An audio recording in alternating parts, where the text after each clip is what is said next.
আজকে আমাদের ট্রিপের লাস্ট দিন, আর এই হলো আমাদের ঘাটশিলার হোটেল। আজ সকাল সকাল উঠে রেডি হয়ে বেরিয়ে পড়লাম ঘাটশিলা ঘুরতে। আজ সারা দিনটা ঘুরে বিকেলের পরে রওনা দেব বাড়ির উদ্দেশ্যে। সকাল সকাল ইডলি দিয়ে ব্রেকফাস্ট সেরে চলে এলাম আমাদের প্রথম ডেস্টিনেশন চিত্রকূট মন্দির। মন্দিরের বিশাল এক ঐঢিবীর মধ্যে হর পার্বতীর অবয়ব দেখে সত্যি অবাক হতে হয়। তারপর পাহাড়ের মধ্যে বেশ কিছু ছবি তুলে আমরা চলে এলাম গৌরীকুঞ্জে। ঘুরে দেখলাম লেখক বিভূতিভূষণ বন্দ্যোপাধ্যায়ের বসত বাড়ি, তার লেখা বই, তার ব্যবহৃত বাদ্যযন্ত্র, পোশাক এবং তার সাধের অপুর পাঠশালা। আমার মনে হয় ঘাটশিলা এসে গৌরীকুঞ্জ না দেখলে ঘোরাটাই অসম্পূর্ণ থেকে যাবে। এরপর আমরা যাচ্ছি সিদ্ধেশ্বর মন্দির। সিদ্ধেশ্বর পাহাড়ের একদম চূড়ায় আছে এই মন্দির। দুপুরের এই কড়া রোদকে মাথায় করে প্রায় আধ ঘন্টারও বেশি পাহাড়ি এবড়ো খেবড়ো রাস্তা দিয়ে একটা ছোটখাটো ট্রেকিং সেরেই বলা যায় আমরা এসে পৌঁছলাম মন্দিরে।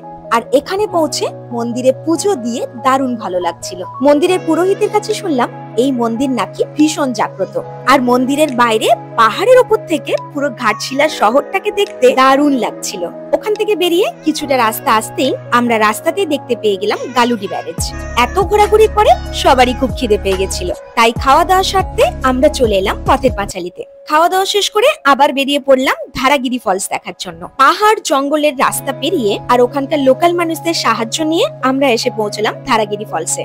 জায়গাটা বেশ সুন্দর, তবে বর্ষাকালে এর রূপ হয় নাকি ভয়ঙ্কর। এবার ওখান থেকে বেরিয়ে আমরা তাড়াতাড়ি করে চলে এলাম এই সানসেট পয়েন্টে। সুবর্ণরেখার কোলে পাহাড়ের গায়ে একটা দারুণ সানসেট এনজয় করলাম আমরা।